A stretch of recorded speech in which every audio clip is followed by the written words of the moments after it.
എന്താണ് കൊള്ളപ്പലിശക്കാർക്കെതിരെ നടപടിയെടുക്കാൻ സർക്കാരിന് മടി? ഓപ്പറേഷൻ കുബേര നിലച്ചോ ശരിക്കും? 2014 പ്രതിമാസം 15ഓളം റെയ്ഡ് സംസ്ഥാനത്ത് നടന്നിരുന്നു. എന്നാൽ കഴിഞ്ഞ 10 വർഷമായി സംസ്ഥാനത്ത് പരിശോധനകൾ നടക്കുന്നുണ്ടോ? നമുക്ക് നോക്കാം. ആഷിൻ ഡിയേഗോ നമുക്കൊപ്പം. ആഷിൻ ഡിയേഗോ, കൊള്ളപ്പലിശക്കാരൊക്കെ ഇങ്ങനെ ചിറക് വിരിച്ച് പരുന്തിനെ പോലെ പറക്കുകയാണോ? എന്താണ് നമ്മൾ കാണുന്നത്? ഇവർക്കൊന്നും പിടികൂടാൻ അല്ലെങ്കിൽ ഇവരെക്കൊന്നും തടയിടാനായി ഒരു സംവിധാനവും നിലവിലില്ല. ഓപ്പറേഷൻ കുബേരയൊക്കെ പൂർണ്ണമായും അസ്തമിച്ചോ?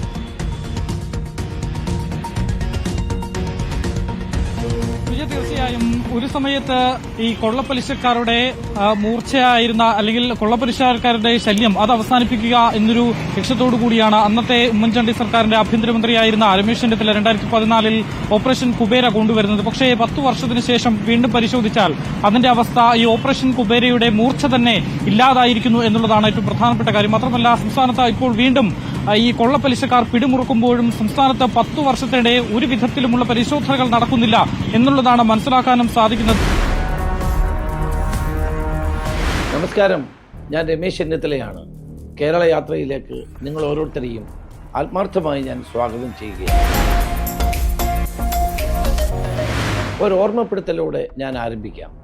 ഈരാറ്റുപേട്ടയിലെ യൂത്ത് കോൺഗ്രസിന്റെ മുൻ മണ്ഡലം പ്രസിഡന്റ് വിഷ്ണുവും നഴ്സിംഗ് സൂപ്രണ്ടായിരുന്ന ഭാര്യ രശ്മിയും അധ്വാനിച്ച് അന്തസ്സായി ജീവിക്കാൻ കുതിച്ച 2 ചെറുപ്പക്കാരാണ്.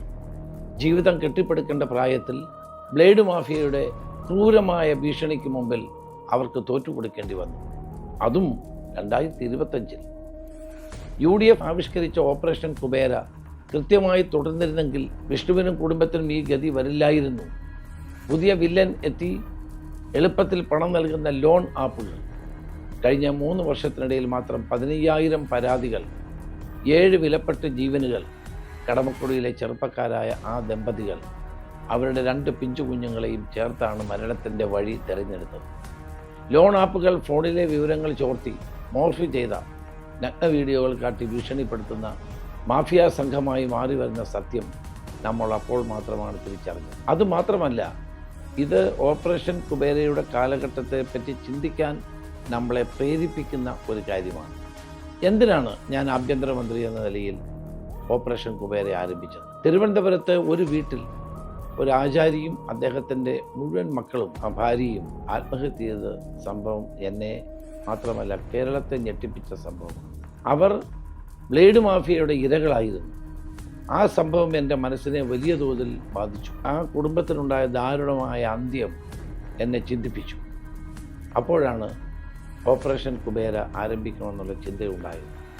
കേരളത്തിൽ മീറ്റർ പലിശക്കാരും കുണ്ടിക പലിശക്കാരും ജനങ്ങളെ കൊള്ളയടിക്കുന്ന വലിയ വിവരങ്ങളാണ് ആഭ്യന്തരമന്ത്രിയുടെ എൻ്റെ മുന്നിൽ വന്നത്. ഒരു തീരുമാനമെടുത്തു. ഇനിയും ഈ കേരളത്തിൻ്റെ മണ്ണിൽ പലിശക്കാരുടെ ഇരകളായി ആരും ആത്മഹത്യ ചെയ്തു. അതിനുവേണ്ടിയാണ് ഓപ്പറേഷൻ കുബേര ആരംഭിച്ചത്. തമിഴ്നാട്ടിൽ നിന്ന് ആളുകൾ വരുന്നു. 100 രൂപ കൊടുത്തിട്ട് വൈകുന്നേരം 110 രൂപ വാങ്ങിക്കുന്നു. മീറ്റർ പലിശക്കാരെ കൊണ്ട് ആളുകൾ ബുദ്ധിമുട്ടുന്നു. ഭീഷണിപ്പെടുത്തുന്ന ഗുണ്ടകളും സാമൂഹ്യ വിരുദ്ധന്മാരും അരങ്ങേറുന്നു. ഈ ഒരവസ്ഥ ഒരാഴ്ച കൊണ്ട് നിർത്താൻ അന്ന് ആഭ്യന്തര വകുപ്പിന് കഴിഞ്ഞു. നിശ്ചയദാർഢ്യത്തോടെ പോലീസും മറ്റ് ഗവൺമെൻറ് സംവിധാനങ്ങളും ഉപയോഗിച്ചുകൊണ്ട് നമ്മൾ നടത്തിയ ഒരു വലിയ പോരാട്ടമായിരുന്നു. ആ പോരാട്ടം വിജയം കണ്ടു. ആയിരക്കണക്കിന് ആളുകൾക്ക് അതിൻ്റെ പ്രയോജനം ലഭിച്ചു. അതേസമയം തന്നെ ലോൺ കിട്ടാത്ത പാവങ്ങൾക്ക് ലോൺ കൊടുക്കാൻ കോപ്പറേറ്റീവ് ബാങ്കുകളിൽ നിന്ന് സംവിധാനം ഉണ്ടാക്കി. അപ്പോൾ ആർക്കും ബുദ്ധിമുട്ടില്ലാതെ ലോൺ ലഭിക്കുന്ന ഒരവസ്ഥയും വന്നു ചേർന്നു. പക്ഷേ സർക്കാർ മാറിയപ്പോൾ അത് പിന്നെ മുന്നോട്ട് കൊണ്ടുപോയില്ല. അതിൻ്റെ ഫലമാണ് ഇന്ന് കേരളം നേരിടുന്ന ഈ വലിയ ദുരന്തങ്ങൾ ഓരോന്നും. ഏറ്റവും ഒടുവിൽ അഞ്ചരക്കണ്ടിയിലെ നിതിൻ രാജൻ ഒരു ഡോക്ടറാകാൻ ആഗ്രഹിച്ച ചെറുപ്പക്കാരനായി. ഞാൻ ആ നിതിൻ രാജൻ്റെ വീട്ടിൽ പോയി. ഡെൻ്റൽ കോഴ്സിന് പഠിക്കുന്ന ആ കുട്ടിയുടെ ഏറ്റവും വലിയ ആഗ്രഹം ഒരു ഡോക്ടറാകണമെന്നായിരുന്നു. ആ 20കാരന് ലോൺ ആപ്പുകളുടെ ഇരയാണോ എന്നുള്ള സംശയം ശക്തമാണ്. കഴിഞ്ഞ 3 വർഷത്തിനിടയിൽ 70 കോടി രൂപയാണ് മലയാളികൾക്ക് ഈ കെണിയിൽപ്പെട്ട് നഷ്ടമായത്. കഴിഞ്ഞ ദിവസം കോട്ടയത്ത് വെച്ച ഒരാൾ എൻ്റെ അടുത്ത് വന്നിരുന്നു. സാറേ, അന്ന് കുബേര വന്നില്ലായിരുന്നെങ്കിൽ ഇന്ന് എൻ്റെ വീടിന് മുന്നിലും റീത്തുകൾ വീണ് കിടക്കുമായിരുന്നു. തൻ്റെ മകൾ ഇന്ന് നഴ്സിംഗിന് പഠിക്കുന്നു എന്ന് അച്ഛൻ പറയുമ്പോൾ ആ കണ്ണുകളിലുണ്ടായ തിളക്കം എനിക്ക് നൽകിയ ആശ്വാസം ചെറുതല്ല. ഇതെല്ലാമാണ് 18 നീണ്ടു നിന്ന എൻ്റെ പൊതുജീവിതത്തിൻ്റെ അർത്ഥമെന്ന് ഞാനപ്പോൾ ഒരു നിമിഷം ആലോചിച്ചു. ഓപ്പറേഷൻ കുബേര വഴി തെരുവിലെ ഗുണ്ടകളെ തുരത്തിയെങ്കിൽ, അതോടെ പാവപ്പെട്ട ആളുകളെ രക്ഷിച്ചെങ്കിൽ, ഈ ഡിജിറ്റൽ ബ്ലേഡ് മാഫിയയെ പൂട്ടാനും UDFന് സാധിക്കും. സിറ്റിസൺസ് ഡേറ്റ വോൾട്ട് എന്ന ആശയം മുന്നോട്ട് വെക്കുകയാണ്. നിങ്ങളുടെ അനുവാദമില്ലാതെ ഒരു ആപ്പിനും നിങ്ങളെ കോൺടാക്റ്റ് ചെയ്യാനോ ഗാലറിയിൽ ആക്സസ് ചെയ്യാനോ കഴിയില്ല എന്നുള്ളതാണ് ഉദ്ദേശം.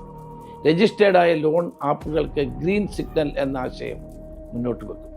ഈ മാർക്കില്ലാത്ത ആപ്പുകളിൽ നിന്ന് ലഭിക്കുന്ന പണത്തിന് വന്നാൽ ആ തുക തിരിച്ചു നൽകാൻ നിയമപരമായ ഒരു ബാധ്യതയും നിങ്ങൾക്കുണ്ടാവുകയില്ല. ലൈസൻസ് ഇല്ലാത്തവന് കാശുമില്ല, നിങ്ങളുടെ മേൽ അധികാരവുമില്ല. UDF വരുന്നു. ഇനി ഒരു വിഷ്ണുവിനും നിധിനും ജീവിതത്തിൽ നിന്ന് ഒളിച്ചോടാൻ പാടില്ല. നാളത്തെ കേരളം നയിക്കാൻ ഇവിടെ ആളുകൾ ഉണ്ടാകണം. ഉറപ്പിച്ചു പറയുന്നു, ഗുണ്ടായിസം വീട്ടുപടിക്കലായാലും വിരൽത്തുമ്പിലായാലും ഒരു വീട്ടുവീഴ്ചയും കാണിക്കില്ല. ഇത് കോൺഗ്രസിൻ്റെ വാക്കാണ്, ഇത് UDFൻ്റെ ഉറപ്പാണ്.